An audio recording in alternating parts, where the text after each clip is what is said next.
The reason why it's harder after COVID is pretty obvious. A lot of the restrictions make it very difficult to do entertainment. All the mask mandates, as good as they are, make it very difficult to translate what you're doing on stage to the audience. Apparently mouth movement is just as important as eye contact and everything else. Also, keeping guests happy with the restrictions again is kind of a difficult thing to do in a bar, especially after a couple of drinks. People tend to forget the rules and you have to remind them frequently what we're supposed to be doing.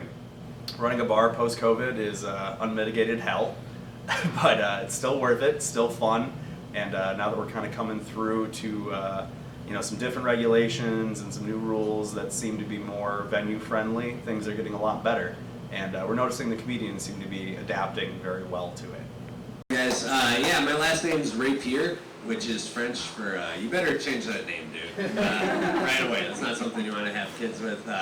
But, you know, I actually have a son, he's 4 years old, and so I was not assertive enough with that. But that's all right, man, sometimes you figure it out. But, like, I'm kind of going through a weird life thing. I got a few months back, I got out of a five-year relationship. And I mean, I think it's been fun. I enjoy it just because it kind of takes the pressure off of doing comedy.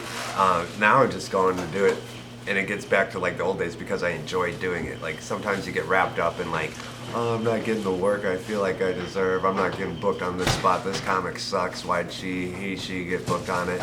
You know, over me. And then like there's like that competitiveness in you, and now all that's kind of gone away because. I mean, other than open mics, it's basically closed. So you just gotta, I mean, for somebody in my lane, like somebody a little bit further along in their career can start booking out comedy clubs and headlining comedy clubs. But in the lane I'm in right now, it's just all fun and games, really. Like, so it takes the pressure off. I mean, it's no fucks given on the club. Beforehand, I was really working on getting like 5 new minutes each month, where I was like trying and writing every single day. And trying to accumulate 5 minutes over a new month, and then 5 minutes being a month over a year, you got a good amount of material, right? And but now that everything's kind of shut down, it's like, I mean, there's 2 mics a week, 3 mics a week. Sometimes like it's a great night. Sometimes it's like 2 people show up and just like a bunch of open micers. So it's like it's more fun now. But yeah, I do miss actually having something to work towards, like upping my game in the comedy world, because now it's just basically shooting the shit doing open mics. You sure that's not what's happening right now?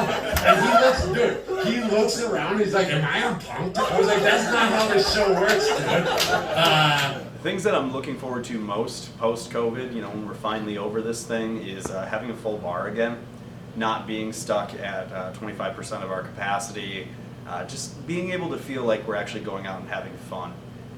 Same thing for our guests, having fun with our guests and having fun with the comedians. Getting to see them do their bits without the masks is going to be great. I'm sure there's going to be a lot of weird, awkward mouth movement, but it's going to be awesome. I'm just looking forward to getting back to entertainment without the barrier. In the public area, you're fucking 34, dude. Okay, I gotta go. I got the light twice. I gotta go.